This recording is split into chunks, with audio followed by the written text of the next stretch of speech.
Journal universitaire et magazine qui vous donne les informations de toutes les institutions de l'enseignement supérieur et universitaire du pays. Mesdames et messieurs, bienvenue. En soutenance publique de la thèse de doctorat du chef des travaux Charles Muzinga de la faculté des sciences économiques et de gestion de l'Université pédagogique nationale, thèse intitulée « Exclusion numérique des employés et managers de pratiques de gestion des ressources humaines dans les sociétés minières des ARS Cuprifère Katangé ». La cérémonie a eu lieu le samedi dernier. Georges Zilumbi et Christian Chipamba étaient là. En soutenant publiquement sa thèse de doctorat, le candidat Charles Muzinga de la faculté des sciences économiques et de gestion de l'UPN a relevé que cette étude qui porte sur l'exclusion numérique des employés et managers de pratiques de gestion de ressources humaines dans les sociétés minières de l'arc Cuprifère Katangé relève la perception des employés et managers de ces sociétés sur les déterminants de cette exclusion numérique. Le déterminant perçu sont le facteur individuel inclut l'âge, la perception des technologies, la résistance au changement et la culture numérique. Le facteur organisationnel englobe le niveau technologique de l'entreprise, la formation du personnel, le rôle du département des ressources humaines et la communication. Le facteur sociétaux comprennent l'accès aux infrastructures numériques, le politique public en faveur du numérique et l'inclusion dans le monde du travail. Les entretiens ont relevé le facteur le plus déterminant, notamment l'âge avancé, la position hiérarchique basse, une faible expertise antique, et de thèmes émergents tels que la motivation des employés pour les technologies numériques, l'apprentissage continu, pour ne citer que ça. De ces faits, a-t-il ajouté, un modèle d'inclusion numérique est proposé mettant l'accent sur la formation et l'accompagnement, l'accessibilité des outils et des infrastructures, la communication et la sensibilisation, l'implication et la participation ainsi que la collaboration et les partenaires. Après évaluation et la délibération du jury à huis clos, l'impétrant Charles Muzinga a réussi avec la mention grande distinction, motif de son couronnement par le secrétaire général à la recherche de l'UPN. Au micro du journal universitaire, le nouveau docteur en sciences de gestion a mis un accent particulier sur l'apport de ses travaux. Le modèle d'inclusion numérique à 5 axes, comme nous l'avons démontré pendant la soutenance. Et si les entreprises du secteur minier arrivent à pratiquer ce modèle, il y aura des effets escomptés, notamment des effets positifs, pour améliorer les conditions de travail, d'abord au niveau des employés, mais aussi au niveau des managers.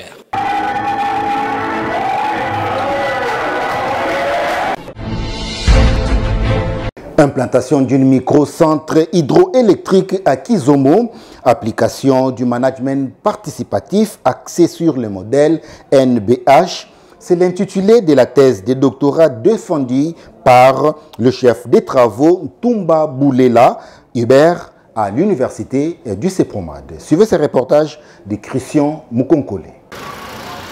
C'est dans une atmosphère à la fois scientifique et académique que le chercheur Toumba Boulela Hubert de la faculté de management et sciences économiques a soutenu publiquement sa thèse de doctorat ce vendredi 24 octobre 2025 à l'université du CEPROMAD. Son travail s'articule autour d'un constat clair où l'accès à l'énergie reste un défi majeur pour le développement économique, social et environnemental de la République démocratique du Congo. Bien que le pays dispose d'un important potentiel hydroélectrique, une large frange de la population, surtout en milieu rural, qui vit encore dans la pénombre énergétique. À travers son étude, le docteur Toumba démontre qu'une microcentrale hydroélectrique implantée à Kinzono est gérée selon un modèle participatif NBH qui constitue une solution durable pour améliorer l'accès à l'énergie et à stimuler le développement local grâce à l'implication directe de communautés bénéficiaires. Pour bien mener à sa recherche, le chercheur a combiné une approche stratégique, systémique et ethnographique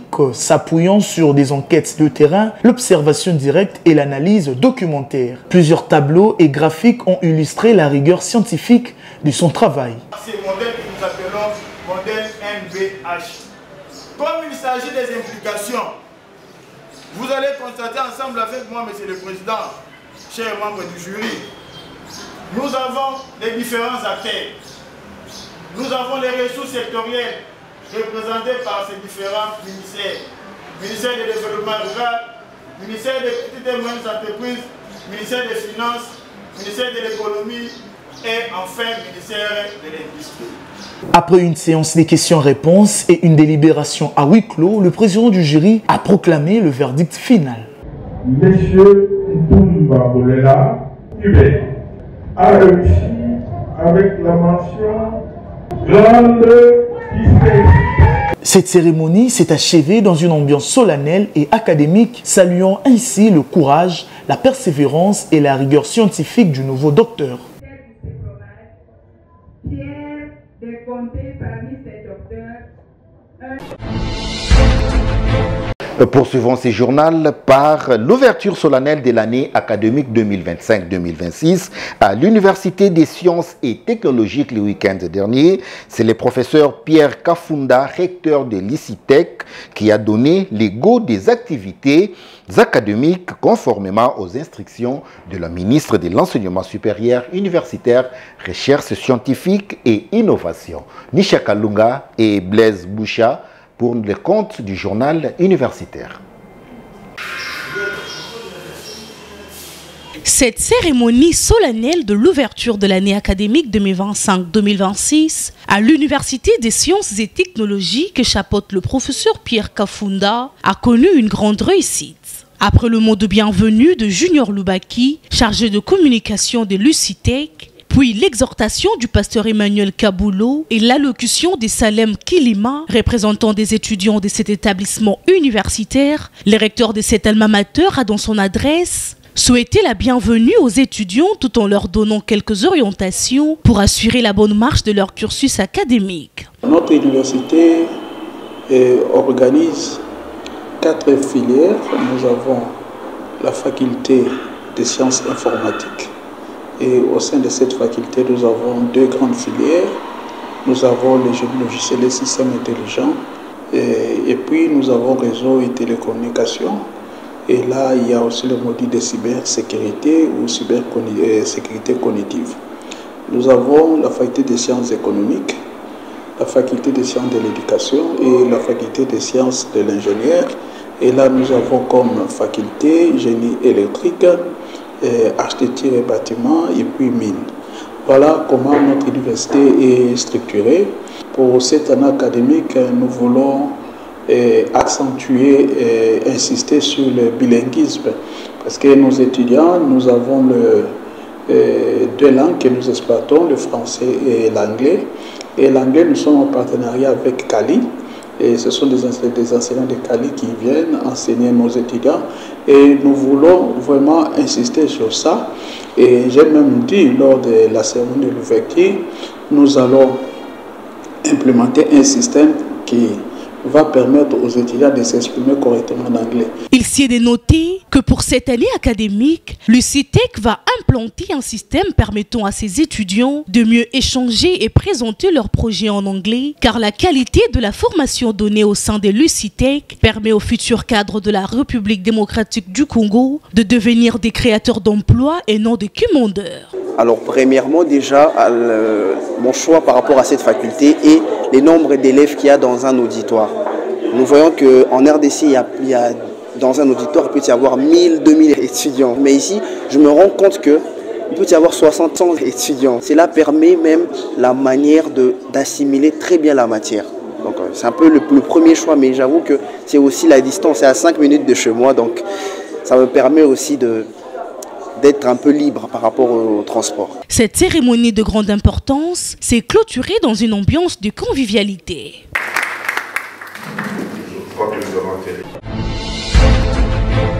Instruction de la paix en République démocratique du Congo, rôle de la diplomatie et institutions fortes, c'est le thème de la conférence débat organisée par l'Université pédagogique nationale le vendredi dernier, une thématique développée par Tina Salama, porte-parole du président de la République démocratique du Congo, Georges Dilumbi et Christian Chipamba.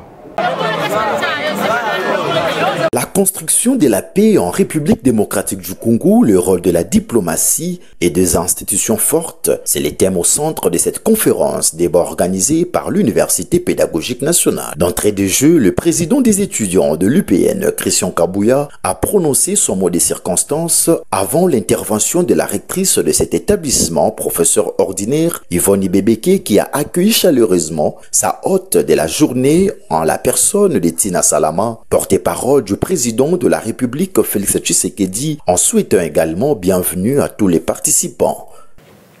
Que cette rencontre soit un moment d'élévation intellectuelle et morale, une source d'inspiration pour nos étudiants et un symbole du lien fort entre les savoirs et les services à la nation. Notre profonde gratitude à Madame la porte-parole du chef de l'État pour sa disponibilité, sa bienveillance. Soyez le bienvenu encore à l'Université pédagogique nationale, maison du savoir, de la paix et du progrès. S'en est suivi de l'allocution de la porte-parole du président de la République, l'unique oratrice qui a développé la thématique centrale en stipulant que la RDC demeure marquée par 2 décennies des conflits armés, d'instabilité politique et des crises humanitaires récurrentes. La recherche d'une paix durable y implique non seulement la cessation des hostilités, mais aussi la consolidation des institutions étatiques et l'engagement diplomatique à différents niveaux. Dans ce contexte, la construction de la paix ne peut être envisagée sans une réflexion sur la diplomatie qui permet de gérer les relations et les conflits à différents niveaux et les institutions fortes, garantes de la stabilité et de la légitimité politique. Les démarches menées par le chef de l'État a déjà produit plusieurs résultats positifs dans tous les secteurs, notamment sur le plan économique. Des accords commerciaux ont été signés avec plusieurs pays. Sur le plan culturel, l'organisation des Jeux de la francophonie. Sur le plan diplomatique, l'élection de la RDC comme membre permanent du Conseil de sécurité. Sur le plan sécuritaire, levée de l'embargo sur l'achat des armes a martelé Madame Tina Salama. Les échanges fructueux entre l'oratrice et les participants ont suivi bien avant la remise du cadeau à la bouche autorisée du président de la République. Pour boucler les boucles, les lots importants des ouvrages dédiés au chef de l'État a été remis à la rectrice de l'UPN par sa hôte dans une ambiance bon enfant. Troisième tour du concours d'admission des candidats étudiants à l'Université pédagogique nationale le dimanche dernier. Ces tests se présentent comme une clé de la porte d'entrée au sein de cet établissement dirigé par la professeure ordinaire Yvonne Ibebeke. Suivez. En ce troisième tour du concours d'admission, plusieurs autres candidats étudiants n'ayant pas obtenu 60% à l'examen d'État ont répondu présent le dimanche dernier à l'Université pédagogique nationale en vue de passer leur examen sur la culture générale, le mathématique et le français. Ce test présente une importance capitale car il garantit la qualité de la formation universitaire, assure la sélection équitable des candidats, permet la gestion rationnelle des effectifs, favorise l'orientation adéquate des étudiants et contribue au développement du système éducatif national, et ces candidats ont intérêt à faire preuve de leur capacité intellectuelle afin notamment d'accéder à l'enseignement supérieur. Ces concours constituent pour les candidats une porte d'entrée officielle à l'Université pédagogique nationale que dirige la professeure ordinaire Yvonne Ibebeke. Il offre la possibilité de poursuivre les études supérieures dans la filière de son choix. Notons que l'UPN organise les enseignements dans 10 facultés. Parlons à présent de la clôture de la formation organisée par l'UISD en partenariat avec la Haute École de Commerce de Kinshasa, l'AUF, l'Essor et la France. AFD, c'est bootcamp de la formation à l'emploi, développer le thème humain et digitaux, placé sous les thèmes, renforcer l'insertion par l'emploi et l'entrepreneuriat de femmes qui vise à stimuler l'autonomisation économique et l'intégration durable sur le marché du travail aux femmes. Suivez ces reportages. 5 jours ont suffi aux différents experts en la matière d'y les finalistes de l'année académique 2024-2025 sélectionnés à cette première série de bootcamp organisée par l'Institut européen de coopération et de développement en partenariat avec la Haute École de commerce de Kinshasa, l'Agence universitaire de la francophonie, l'Agence française de développement et l'Association de solidarité internationale dans la salle de la bibliothèque de la Haute École de commerce de Kinshasa. Placé sous l'initiative du projet Relief, cet atelier a dans un temps record renforcé l'insertion professionnelle et l'entrepreneuriat de jeunes, particulièrement de femmes à travers de programmes de formation innovants et adaptés aux réalités du marché de l'emploi, comme le souligne cet expert Soumaïli Ibrahim. La formation a apporté sur plusieurs thématiques, les thématiques liées à l'emploi salarié ici à Kinshasa. On a pu développer plusieurs sujets, la confiance en soi, la connaissance de soi. C'est important pour un jeune diplômé de maîtriser ces questions-là. Et puis on a parlé du projet professionnel de jeunes étudiants où on les a montré comment faire un CV, comment écrire une lettre de motivation, comment développer un réseau sur LinkedIn et d'autres plateformes professionnelles et aussi comment rechercher de l'emploi. Et on a simulé des entretiens. À la fin de la formation, les jeunes ont pu construire un plan d'action individualisé conforme aux objectifs du projet. Donc en fait, c'est dans le cadre du projet Relief qui vise à renforcer l'insertion par l'emploi et l'entrepreneuriat des femmes en RDC. Satisfait des échanges fructueux avec les finalistes, Sylvain Toumba revient sur la détermination et la persévérance que doivent afficher les concernés pour atteindre les objectifs. Je suis venu partager avec les étudiants mon expérience de recherche d'emploi, mon expérience aussi d'entrepreneur dans les domaines du développement. Voilà donc ce que j'ai apporté, partant de questions qui sont restées sans réponse ou bien des inquiétudes dégagées de ce qu'ils ont appris pendant les 3 jours. Donc c'était important de leur dire qu'il y a des gens qui sont passés par là et qui ont quand même qui ont pu avoir des résultats dans la vie. Il convient de rappeler que les autres sélectionnés prendront aussi part à la même formation qui débute lundi prochain. La Haute École de commerce de Kinshasa demeure un modèle d'excellence académique, formant des étudiants capables de défendre leurs compétences et leur parcours sur toutes les scènes professionnelles, tout en contribuant au rayonnement de leur institution. La structure scientifique internationale de la Faculté des sciences économiques et de gestion de l'Université de Kinshasa a organisé une conférence débat placée sous les thèmes « Jeunesse et entrepreneuriat, moteur de croissance d'une économie solide ». La cérémonie a eu lieu le vendredi dernier à l'AUIF de l'Unikin. Hop Kiakou et Nene Wambenga étaient là pour les comptes du journal universitaire.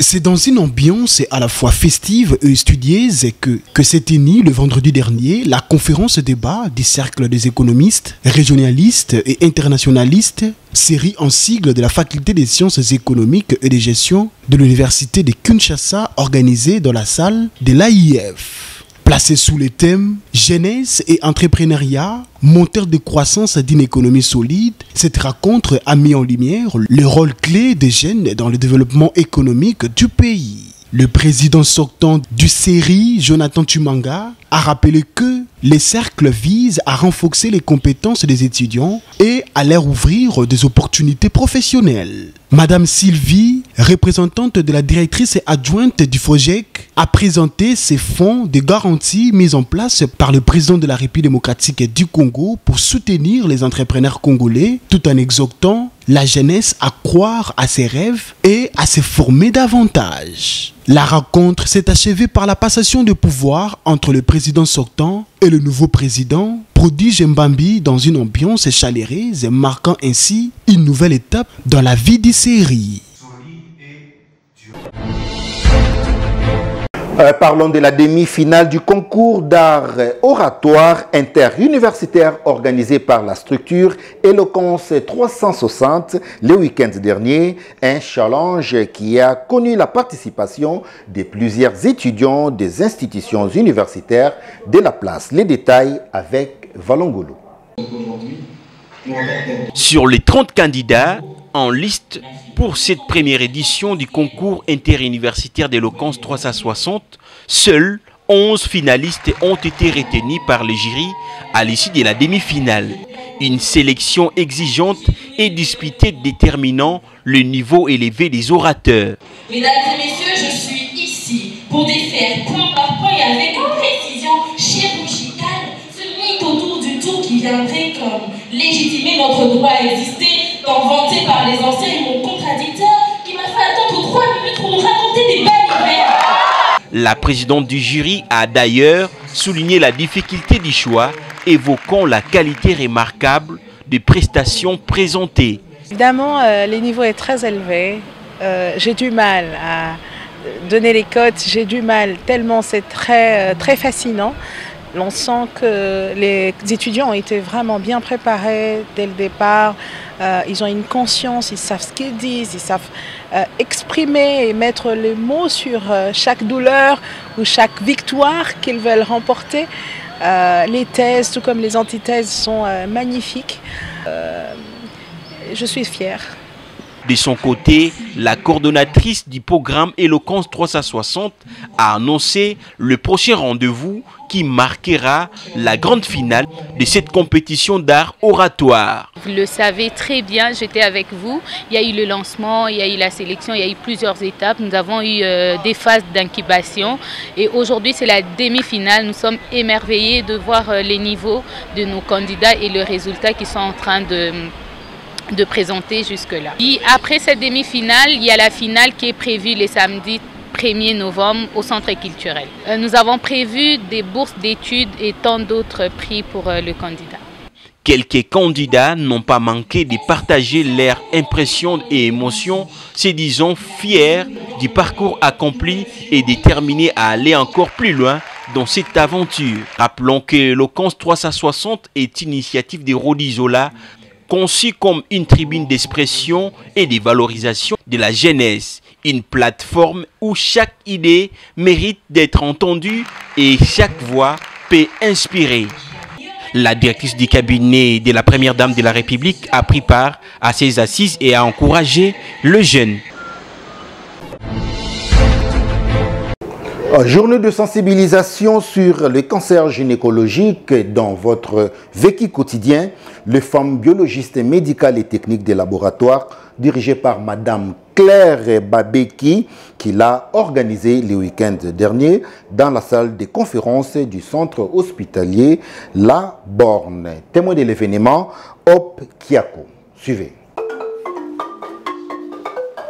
C'est dans le cadre du mois d'Octobre Rose dédié à la sensibilisation sur les cancers du sein que la dynamique des femmes biologistes, médicales et techniciens des laboratoires, dirigée par Madame Claire Babeki, a organisé cette journée de sensibilisation ayant comme thème les cancers gynécologiques dans notre vécu quotidien. Femmes, parlons-en. La rencontre a débuté par les mots de bienvenue de la présidente de la DFBM, Madame Claire Babeki. Dans les conseils, dans les finances, dans les prières, dans la logistique, ne fait que cette organisation puisse tenir.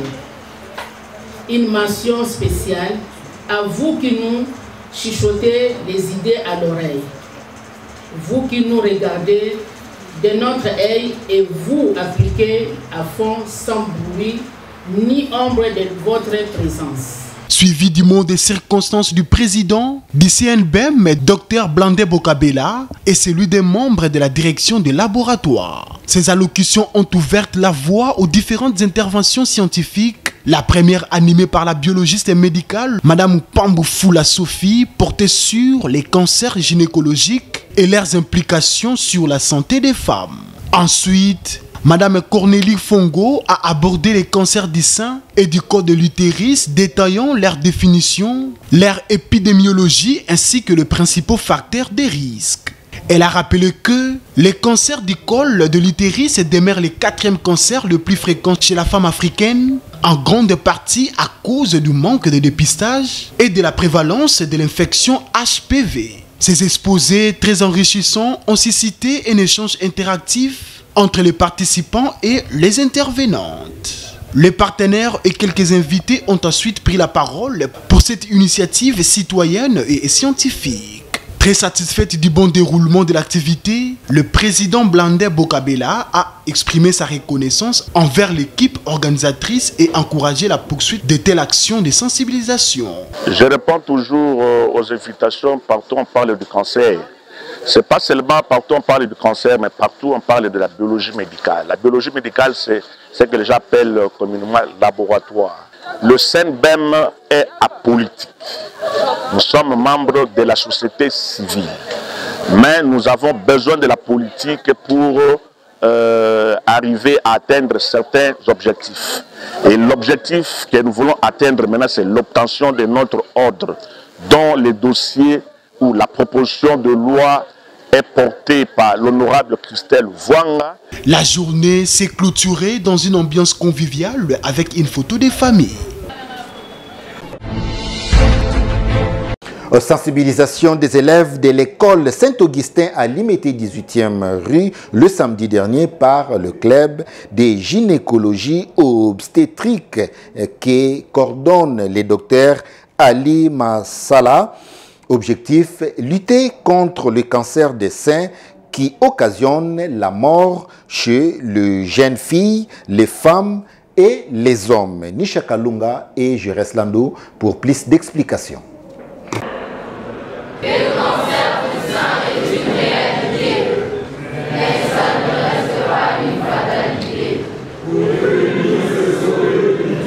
C'est dans le cadre d'Octobre Rose, mois dédié à la sensibilisation de femmes au dépistage du cancer de sein, que le club de gynécologie obstétrique a réuni plus de 100 élèves et autres autorités scolaires de Saint-Augustin, échangé autour de cette pathologie qui occasionne la mort de plusieurs jeunes filles, de femmes et réduire les stéréotypes. Après la prière du révérend père directeur de cet établissement scolaire et la présentation de cette structure, le docteur Ali Machala Bangambe, son coordonnateur, a dans son speech défini les cancers du sein, donné quelques facteurs de risque, entre autres la prise d'alcool, le tabac, la mauvaise alimentation et les manques d'exercice physique. Aujourd'hui, il était question de sensibiliser les élèves de l'école Saint-Augustin sur 8e rue industrielle. Le mois d'octobre, dit Octobre Rose, c'est un mois dédié à la lutte contre le cancer, mais spécialement dans le volet de sensibilisation. Et nous, étant qu'acteurs de terrain, nous avons remarqué avec frénésie la montée en flèche de cette maladie. Et alors il était pour nous question de descendre, nous, Club des gynéco-obstétriques en collaboration avec l'ONG REPO et avec l'appui du CNLC, le Centre national de lutte contre le cancer, pour prêcher la bonne information. Vous savez, aujourd'hui, lorsque nous parlons du cancer du sein, c'est toutes ces dépenses catastrophiques que cela entraîne. Le succès de la prise en charge repose sur un élément, la prévention. Et nous avons présenté un outil très important à tous ces élèves qui sont à l'âge de procréation. C'est que l'autopalpation, c'est le fait de connaître son corps et ce sein. Quand on découvre que vous avez une maladie, mieux ça sera pour une meilleure prise en charge. En outre, la démonstration de l'autopalpation de sein était d'une grande importance pour aider l'assistance à prendre en charge sa santé physique, car le cancer de sein n'est pas une fatalité. À noter que le cancer du sein n'est pas sexuellement transmissible et les hommes peuvent aussi être touchés par cette maladie, même si elle est courante chez la femme. Nous sommes vraiment très honorés d'avoir été choisis parmi les multitudes d'écoles pour aujourd'hui suivre cette sensibilisation autour du cancer des seins. Le cancer n'est pas une fatalité. Il n'y a pas de cause, mais il y a des facteurs. Les facteurs qu'on pourrait dire endogènes et exogènes, causes qui favorisent finalement, facteurs qui favorisent le développement du cancer. Et la technique de l'autopalpation qui devra vraiment habiter tous ceux qui sont à l'âge de procréation. J'ai vraiment apprécié l'information que le docteur Ali nous a approuvée aujourd'hui. Et j'ai aussi retenu que le cancer est une maladie, est une réalité. Prévenir, c'est sauver des vies. Les échanges nourris ont clôturé cette activité. C'est par ici que nous bouclons complètement cette édition du journal universitaire. Mesdames et messieurs, si vous l'avez aimé, dites un grand merci à Sylvain Salabiakou qui était derrière la caméra, réalisé par le docteur Emmanuel Lema, toujours sous la coordination d'André Mouchungo Machara. Une édition que nous avons dédiée à Madame mon épouse Rose Mputu qui nous a suivis depuis la commune de Mongafula. Mesdames et messieurs, cette édition est terminée. Au revoir.